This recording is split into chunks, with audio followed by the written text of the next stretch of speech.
Existem líderes que são obedecidos porque realmente têm uma palavra de respeito, as pessoas olham com um olhar de admiração. E outras pessoas que exercem liderança na base do medo. Nos dias de hoje, isso ficou um pouco mais sutil, mas continua sendo uma liderança baseada no medo.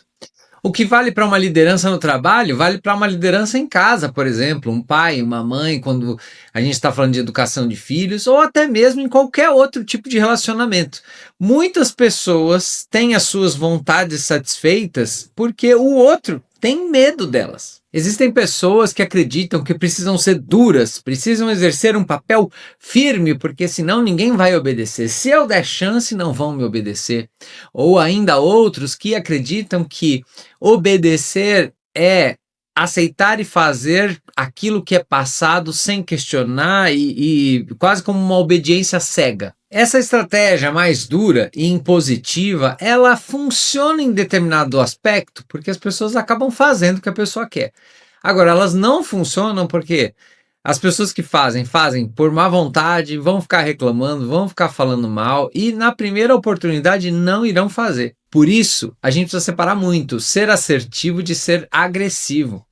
Ter autoridade e não ser autoritário. Autoritarismo não significa que você tem autoridade. Aliás, muitas vezes as pessoas que agem dessa forma muito dura e que não estão exercendo exatamente uma liderança, elas têm a sensação de que os outros estão obedecendo, estão fazendo o que ela quer, mas elas não têm ideia de que, na verdade, é só cênico. Elas estão fazendo porque não tem outra opção, porque elas têm medo de você ou da pessoa em questão. E mais do que apontar o dedo para o outro, porque pode ser que você tenha um chefe, pode ser que você tenha tido um pai e uma mãe que agiam de uma forma assim, mas não é sobre isso. É sobre a pessoa que nós queremos nos tornar. Quando você for exercer uma função de influência, de liderança, como que você vai agir? Como que você quer ser reconhecido? Muitas vezes o autoritarismo vem de uma inabilidade, de um desconhecimento da melhor maneira de conduzir e de influenciar positivamente as pessoas à nossa volta. Frequentemente, essa agressividade toda tem uma origem. Qual a origem? A origem de uma baixa autoestima. Então, como eu sei que eu sou frágil, aliás, eu me considero frágil, eu vou me colocar de uma maneira muito forte para que ninguém tenha a ideia, ou que não passe pela cabeça das pessoas que eu sou uma pessoa insegura, que eu sou uma pessoa com baixa autoestima. Então, é uma forma de compensar algo que nem eu mesmo acredito, nem eu acredito na minha própria liderança. Então, eu entro nos embates, eu procuro ter sempre razão, eu não peço desculpa, eu vou culpar os outros. Todo esse emaranhado, toda essa confusão aqui acontece por quê? Porque a pessoa que está exercendo a liderança é insegura. Esses dias eu ouvi algo que eu achei muito interessante. Se você, em algum momento, precisar usar a frase de aqui quem manda sou eu, é porque você já não manda nesse lugar há muito tempo. Se você é pai ou mãe, é fundamental que você faça, como eu sou pai de 2 crianças. É fundamental que você avalie, porque nessa posição hierárquica de pai e de mãe, a gente tem a sensação às vezes de que a gente pode impor as coisas, mas a gente não deveria. Aí o que a gente quer é educar, educar com amor, não significa, mas aí você está sendo frouxo, aí você também se deixar solto, e aí as crianças não vão obedecer. Não, existe a possibilidade de criar filhos que sejam obedientes, mas não aquela obediência cega. Filhos que desenvolvam de fato uma forma de lidar com a gente, uma educação, uma gestão emocional saudável. Então é sobre eu mesmo ter uma boa gestão emocional e sobre meus filhos, às vezes as pessoas da minha equipe terem uma boa gestão emocional. E muitas vezes o que as pessoas vão pensar é que se eu deixei o autoritarismo, então eu me tornei passivo. Mas tem um lugar aqui no meio do caminho que é o que eu estou dizendo da assertividade. Eu posso ser assertivo, eu posso ter autoridade naquilo que eu estou falando.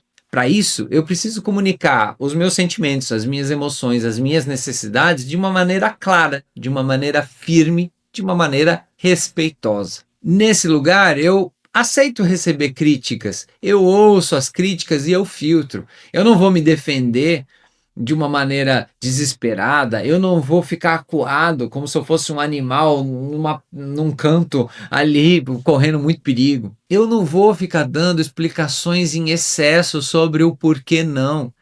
Porque às vezes tem isso. Para eu não ser muito autoritário e dizer, por que não? Faça isso, por que não? Por que eu tenho que fazer? Por que não assim? É cuidar para não ficar dando explicações excessivas diante de uma negativa. Então, se eu disse que não pode fazer algo, é natural que eu explique um pouco, mas eu não preciso explicar nem de menos. Faz e pronto, não questiona. E também não fico explicando demais. Eu preciso fazer uma palestra de 15 minutos para explicar por que não.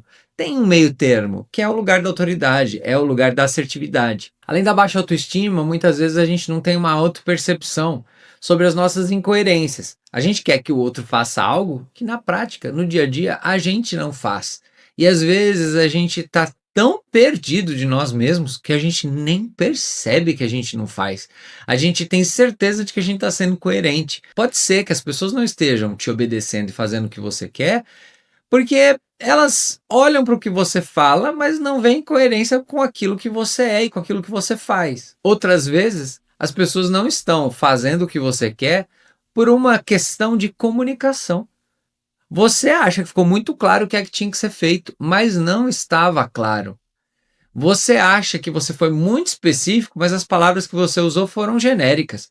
Então veja, quantas nuances e quantas dimensões a gente tem entre o que eu peço e as pessoas fazerem ou não. E não vai ser na agressividade e na violência que a gente vai resolver esses problemas que eu falei.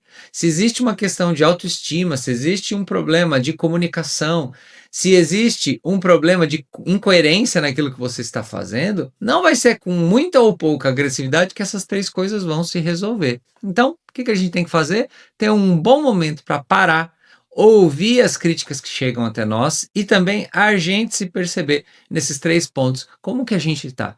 Quem a gente tem sido como líder? E aí, de novo, eu não estou falando de um líder só na empresa, no trabalho, pode ser em casa, pode ser num condomínio, pode ser numa associação, pode ser em qualquer lugar, porque a gente está sempre exercendo algum papel de influência que não deixa de ser um papel de liderança. Frequentemente, o autoritarismo vem associado à raiva, fruto de uma indignação. Tem alguma situação que te deixa muito indignado e aí você acessa a raiva.